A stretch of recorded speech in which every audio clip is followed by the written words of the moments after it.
इस कार्यक्रम की पुण्यार्चक हैं श्री राजकमल, अनीता, आदित्य, आकांक्षा सरावगी, शुभम, प्राची, रियाज जैन, ग्रीन पार्क, दिल्ली।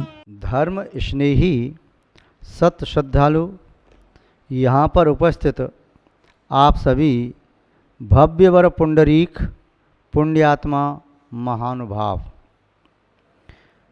आचार्य भगवान समंतभद्र स्वामी द्वारा विरचित रत्न करंडक श्रावकाचार की वाचना में विगत दिवस आप सुन रहे थे श्लोक नंबर 85 की व्याख्या, जिसमें आचार्य महोदय ने बताया कि ऐसे पदार्थों का भक्षण नहीं करना है जिन पदार्थों का भक्षण करने से फल तो अल्प प्राप्त हो, बहुत जीवों का विघात हो, जैसे मूली, गाजर आदि, आद्र, हल्दी, अदरक आदि, या और भी जमीकंद। इसके साथ साथ नीम पुष्प, केवड़ा का पुष्प, नवनीत आदि भी अवश्य बताया। उसके पहले मध्यमास मधु के त्याग की प्रेरणा दी। आपके मन में प्रश्न बार बार पैदा होता होगा, जैन दर्शन में त्याग की बात बड़ी विचित्र बात कही, इसे भी छोड़ो, इसे भी छोड़ो, इसे भी छोड़ो, ये भी मत खाओ, ये भी मत खाओ। कई लोग कहते हैं हमें जैन दर्शन बहुत अच्छा लगता है, जैन धर्म बहुत अच्छा लगता है, उसकी मान्यता बड़ी अच्छी लगती है, किंतु उसमें एक चीज़ अच्छी नहीं लगती, उसमें बस त्याग की बात कही है। कुछ मत खाओ, चलो भाई मध्यमास मधु का त्याग बताया, छोड़ दिया। अब ये फल भी मत खाओ क्योंकि ज़मीन के नीचे रहते हैं, इन पर सूर्य का प्रकाश नहीं जाता, ये जमीकंद है, इसमें बहुत जीव पैदा होते हैं। कभी कहते हैं रात में मत खाओ, कहीं कहते हैं अनछना पानी मत पियो, कहीं कहते हैं ये वस्तु 24 घंटे के बाद की होगी तो अवश्य हो गई, ये बासा है। ये त्याग की बातें थोड़ी सी विचित्र लगती हैं, वैसे हमें जैन दर्शन बहुत अच्छा लगता है। त्याग की बात विचित्र आपको इसलिए लगती हैं, अनादि काल से आपने मनोनुकूल पदार्थों का सेवन किया है, जिसके कारण आपने पाप कर्म का आसव बंद किया, और अब उसी प्रकार के माहौल में रहते रहते रहते उन्हीं संस्कारों के खाद्यान्न पदार्थों के खाने के आदी बन गए।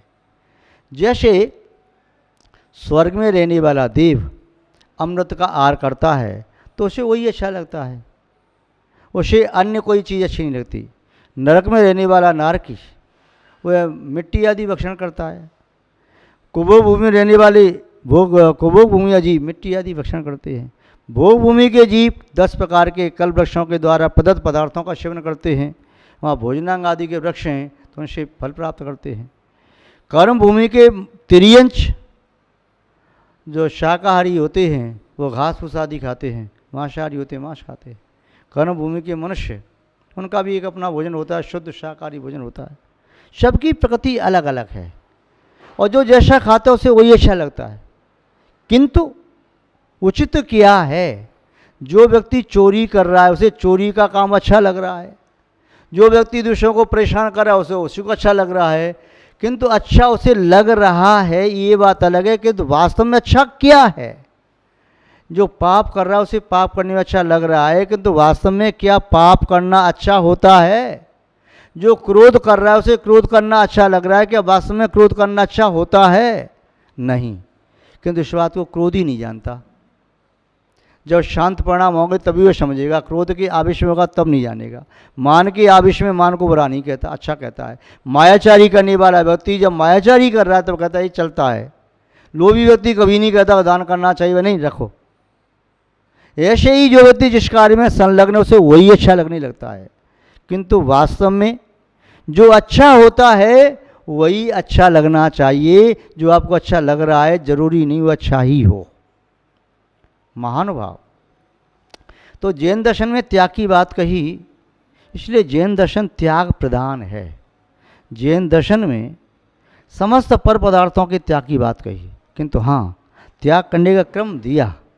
पहले बहुत हिंसा होने वाले पदार्थों का त्याग करो, फिर अल्प हिंसा वाले पदार्थ का त्याग करो, फिर और त्याग करते हो शुभ पदार्थ आपने भक्षण किए शाकाहार आदि, उसको भी रात में मत खाओ, उसमें भी कच्चा मत खाओ, अति पका हुआ मत खाओ, वासी मत खाओ, मर्यादा के बाहर का मत खाओ। बहुत सारे नियम दिए।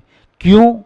जितनी ज़्यादा शुद्धि की जाती है परिणामों में उतनी ज़्यादा निर्मलता आती है। जैसा खाओ अन्न वैसा होवे मन, जैसा पीवे पानी वैसी बोले वाणी। ये बिल्कुल सत्य बात है। एक बार एक राजा भ्रमण करते हुए किसी ऋषि के आश्रम पहुंच गया और वहाँ पर राजा ने विश्राम किया, जलपान ग्रहण किया। थोड़ी देर बाद वे साधु संत भोजन करने के लिए बैठे। राजा से निवेदन किया, महाराज आज आप हमारे अतिथि हैं। हम तो अतिथि दुनिया के सब हमेशा बनते ही हैं, किंतु आज हमारे आश्रम पर आए, आप हमारे अतिथि हैं, आप भी कुछ ग्रहण कीजिए। और जो साधु फल आदि वृक्ष से स्वयं टूटे हुए, चाहे सेब, अनार, आम या और भी जो फल थे, स्वयं पके हुए टूटे हुए फल थे, ज़मीन से पड़े उठा के लाए, वृक्ष को कष्ट नहीं दिया। ऐसे फलों को गर्म पानी से शुद्ध करके, सुधार करके, शोध करके राजा को भी दिया। राजा ने वह आहार किया। आहार करने के उपरांत राजा का मन बड़ा शुद्ध हुआ। राजा का मन लगने लगा कि वास्तव में संसार में क्या रखा है, अरे ये सात्विक आहार करना चाहिए। साधु कितने महान हैं, विरक्त हैं संसार शरीर भोगों से, साधना कर रही हैं, इनकी कोई इच्छा नहीं, अभिप्सा नहीं, बड़ा शुद्ध मन हुआ। तभी एक राज सेवक दौड़ता हुआ राजा की खोज करता हुआ वह आश्रम तक आ गया। और आश्रम तक आने के उपरांत उस सेवक ने कहा, महाराज मैं आपके लिए भोजन लेकर के आया, ये राजसी भोजन आपके लिए लाया हूँ। राजा ने कहा, तुम विलम्ब से आए हो, मुझे विश्वास भी नहीं था कि तुम भोजन लेकर के आ पाओगे, क्योंकि मैं कह कर के यहाँ नहीं आया था, और तुम मुझे खोजते खोजते अब तक आप आई हो, किंतु मैं भोजन कर चुका। इन महात्माओं की कृपा दृष्टि हुई और इन्होंने भोजन करने के साथ साथ मुझे भी भोजन करा दिया। ठीक है महाराज, किंतु मैं भोजन लेकर के तो आ गया, इस भोजन को इन राजर्षियों को, संतों को दे दो। उन्होंने भोजन किया। राजा का भोजन राजसी भोजन था, गरिष्ठ भोजन था। ऋषियों ने भोजन जैसे ग्रहण किया, भोजन करने के उपरांत उनका मन बदल गया। अरे हम जंगल में रह करके क्यों पड़े यहाँ पर, हमारी मनुष्य अवस्था का तो सार ये, हम भी महलों में रहें, हम भी राजसी भोजन करें। उनका परिणाम ऐसा होने लगा। राजा ने कहा, महात्मा जी मेरा मन तो साधु दीक्षा लेने का है, जंगल में रहने का है। और साधु कहते हैं, क्यों, महल में क्या कमी है, राजसी भोजन बहुत अच्छा होता है। महाराज आप ऐसी बात कह रही हैं, अभी कुछ देर समय पहले आप मुझे संबोधन दे रहे थे। तभी एक साधु बोले, जिसने भोजन राजसी नहीं किया था, यह सब भोजन का प्रभाव है। राजा ने जो यहाँ के फल आदि खाए, शुद्ध प्राश भोजन किया, उसका मन शुद्ध हुआ। और जिस साधु तपस्वी ने राजसी भोजन कर लिया, राजपिंड का त्याग होता है साधु के लिए। साधु राजसी भोजन नहीं कर सकता, अन्यथा अपनी साधना से च्युत हो जाएगा। तो जिन्होंने राजसी भोजन किया है, इसलिए उनके परिणाम विकट हुए। सिद्ध होता है कि उधर में जैसा जाता है वैसा प्रभाव दिखाता है। खट्टा मट्ठा पीने से खट्टी डकार आती है, और मीठा दूध पीने से डकार भी मीठी आती है। प्रभाव पड़ता है, उधर में जैसा जाता है वैसा ही वो अपना प्रभाव दिखाता है। न केवल उधर और आंतों तक, न केवल वे इस उदर में ही, अपितु इस शरीर के प्रत्येक अंग में, यहाँ तक मस्तिष्क के चिंतन को भी बदलता है। वह जिव्या की प्रवृत्ति यानी वचनालापों को भी बदलता है, और शरीर की प्रवृत्तियों को बदलता है। जो व्यक्ति गंदा भोजन करते हैं, तामसी भोजन करते हैं, उनकी वृत्ति तामसी हो जाती है। राजसी करते हैं, उनकी प्रवृत्ति राजसी हो जाती है। जो सात्विक करते हैं, उनकी प्रवृत्ति सात्विक ही रहती है। तो जैन दर्शन में त्याग की बात कही है। आप कह रहे जमीकंद आदि क्यों नहीं खाना चाहिए, क्योंकि उनके पास तक सूर्य की किरण सीधी पहुंच नहीं पाती। ये सूर्य की किरण नेचुरल सैनिटाइजर है। ये जहाँ तक जाती हैं, शरीर में भी जाती हैं, तो ये सूर्य की किरण शरीर में जाती हैं, तो ब्लड में विद्यमान जो रक्त कणिकाएँ हैं, उनमें विटामिन डी अपने आप पैदा होता है। यदि सूर्य की किरण न मिलें तो पांडु रोग हो जाए, विटामिन डी की कमी आ जाए, और भी बहुत सारे रोग मिल जाएँ। इसीलिए भारतीय संस्कृति में भोजन जो बनाने की बात कही, कुकर में भोजन बनाने की बात नहीं कही, कढ़ाई में, जिसमें हवा लगना चाहिए। और ऐसे बर्तन जो नेचुरल हैं, मिट्टी के बर्तन हों या शुद्ध धातु के हैं, चाहे शुद्ध धातु आपका पीतल है, चाहे कांसा है, या लोहा है, या तांबा है, किंतु मिक्स धातु नहीं, एल्युमिनियम नहीं, या अन्य प्लास्टिक आदि के बर्तन मिक्स करके उसमें बर्तन में सामान नहीं रखना चाहिए। महानुभाव। तो यहाँ पर जैन दर्शन में त्याग की बात कही, अब फिर यहाँ त्याग की बात कह रही हैं। पहले बताया कि बहुत जीवों का घात करने वाला वह भोजन अभक्ष्य होता है। फिर बताया जमीकंद आदि जो बहुत से सब जी का घात करने वाला वह भी अभक्ष्य होता है। फिर बताया मध्यमास मधु जिसमें 10 जीवों का घात होता है वो अभक्ष्य होता है। अब यहाँ और बता रहे हैं 86 नंबर के श्लोक में, यदनिष्टम तद वर्तई द्यचानुपशे में तदपि जय्यात अवसंधि कथावृति विषयाद दोग्याद व्रतम भवति। आचार्य महोदय कह रहे हैं यत अनिष्टम तद व्रतये, विवेकी व्यक्ति को, सदग्रस्त को, अणुव्रति को, पद्माधारी को, यद अनिष्टम जो उसके शरीर के लिए अनिष्टकारक है, जो उसके धर्म के लिए वादक है, जैसे स्वाध्याय संयम की हानि होती है, जैसे पूजा अर्चना सामयिक में मन नहीं लगता, ऐसे अनिष्टकारक आहार का त्याग कर देना चाहिए। यद अनिष्टम तद व्रतये, उसकी भी वृत्ति, उसे व्रत हो जाना चाहिए। जुकाम हो रहा है और फिर भी ठंडे पदार्थ का सेवन किया जा रहा है, वह ठंडे पदार्थ का सेवन करने से जुकाम और बढ़ेगा। जो शीतल पदार्थ हैं जिनका सेवन ग्रीष्म काल में किया जाता है, यदि उनका सेवन शीतकाल में किया जाएगा तो उसकी प्रकृति के विरुद्ध है। वह यदि खीरे का जूस पिएगा सर्दी में नींबू निचोड़ के गन्ने का जूस पिएगा, जूस कर पानी पिएगा, या दही खाएगा, या उसमें बूरा डाल करके उसकी वो बनाता है, श्रीखंड बना कर खाता है, जो ठंडे पदार्थ हैं, या ठंडा पानी पीता है, तो ये उसके लिए खाद्य पदार्थ अनिष्टकारक हैं, उसे छोड़ देना चाहिए। पित्त ज्वर का रोगी है, गर्मी बढ़ रही है, गर्म पदार्थ का सेवन करेगा और गर्मी बढ़ेगी।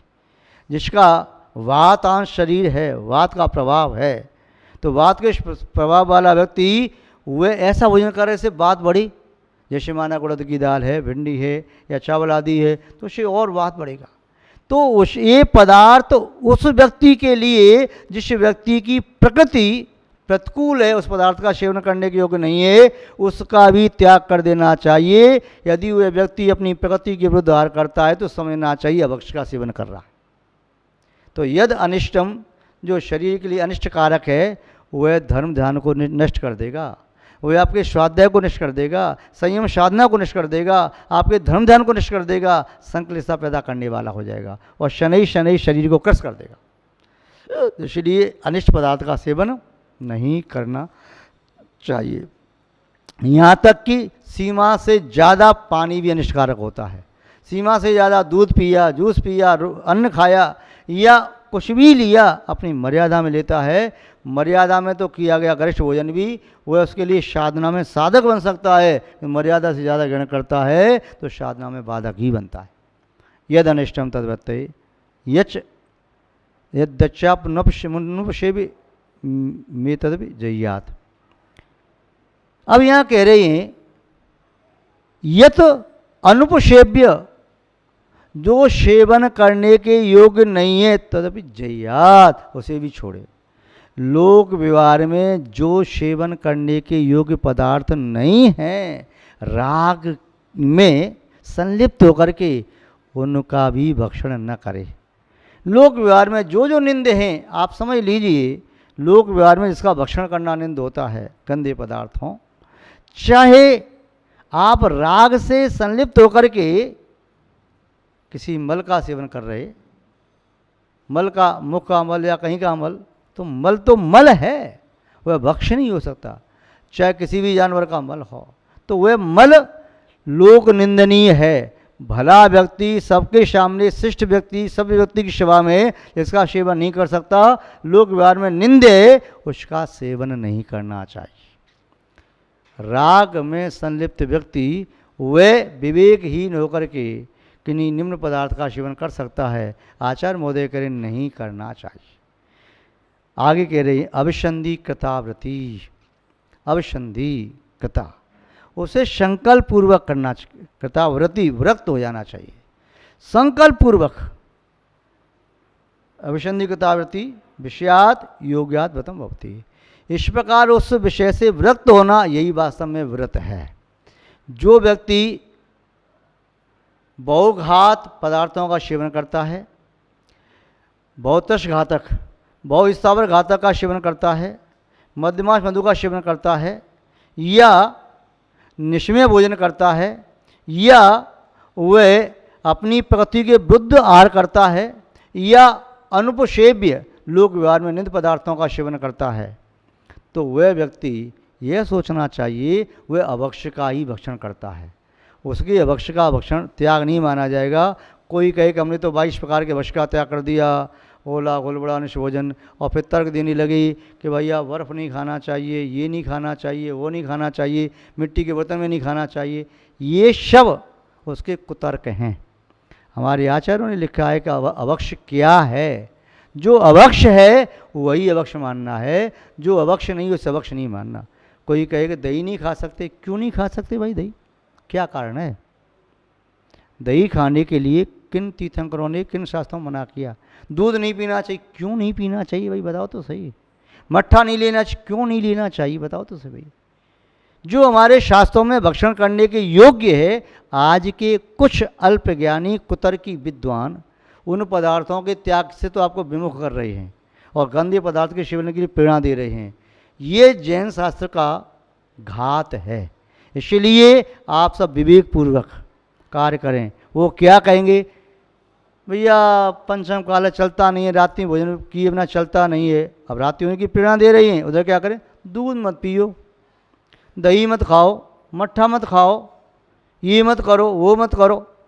अब ये उल्टा उल्टा आपको शिक्षा दे रही हैं। आपको जैनाचार्यों की बात को समझना है, उन्होंने निषेध किसका किया, क्यों किया। जो आज के विद्वान तो कहेंगे अरे रात्रि में पानी पी लिया तो क्या हो गया। कोई व्यक्ति कहेगा रात भोजन कर लिया तो क्या हो गया। अरे ऐसा चलता है, शुद्ध नहीं खा सकते हम, ऐसा नहीं कर सकते। नहीं, देखो जो शास्त्र का घात करके आपको शिक्षा दे रहा है वह शिक्षा आपके आत्मकल्याण की साधिका नहीं हो सकती। जो शास्त्र के अनुसार अपनी आचरण को बनाता है वही सदाचारी कहलाता है, धर्माचारी कहलाता है, मोक्ष मार्गी कहलाता है और कल्याण मार्ग का पथिक होता है। आप सब लोग इस श्लोक के अनुसार अपनी चर्या बनाएं। आपका मंगल हो, शुभ हो, कल्याण हो, ऐसी हम आपके प्रति भावना बाते हैं। उसी भावना के साथ अपनी शब्द श्रृंखला को विराम देते हैं। जय बोले श्री शांतनाथ भगवान की, परम पूज्य आचार्य गुरुदेव श्री विद्यानंद महाराज की, अहिंसा में विश्व धर्म की। इस कार्यक्रम के पुण्यार्चक थे श्री राजकमल, अनीता, आदित्य, आकांक्षा सरावगी, शुभम, प्राची, रियाज जैन, ग्रीन पार्क, दिल्ली।